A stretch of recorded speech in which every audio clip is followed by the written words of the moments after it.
I'm Mike Stackhouse. I'm the Chief Innovation Officer of Atorus Research, and I'm going to talk to you today about the obstacles and opportunities of open source technology in clinical research. So, some of the problems when pharmaceutical companies use a closed source mentality with their code is that when the code is treated as proprietary, multiple people are solving the same problems across the industry.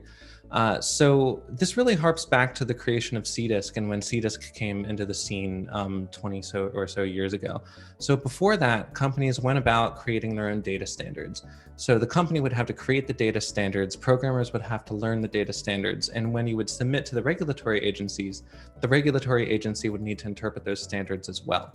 And when CDISC came into the picture, it created a unified data standard that everyone could embrace. So with a unified data standard, companies no longer needed to put that effort into deciding how they're going to structure their analysis data and structure what became SDTM. Programmers then could learn one data standard. And if you're shifting between clients, if you're shifting between organizations, you didn't need to learn that. So it reduced our onboarding times of hiring new staff. It created new roles of CDISC specialists that could focus and solve those problems within organizations. And finally, when you go to submit to a regulatory agency, it dramatically lowered review times. Well, with the state of how we treat our code today, and we keep these things as proprietary, companies hold their macro suites near and dear, and they treat them as trade secrets in a lot of circumstances. But we stand to gain the same benefits of introducing open source code into the industry in the same sort of fashion, so that programmers will no longer need to learn different company macro suites.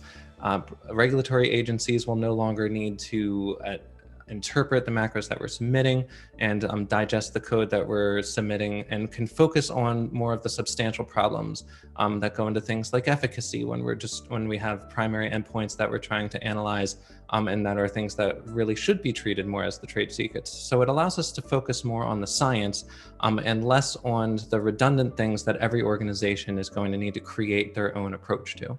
The open source world and the benefits to the community gives us this platform in which a user can go out and share a solution that they've solved to a problem that they've encountered.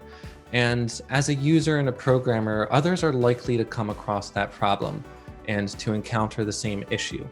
So having the platforms to share open source packages and open source code allows the users of that language to go out and see that someone else has solved the problem so that you don't have to. And if you solve a problem, you're also free to release that to the open source landscape and tell others that you've solved that problem so that they don't have to.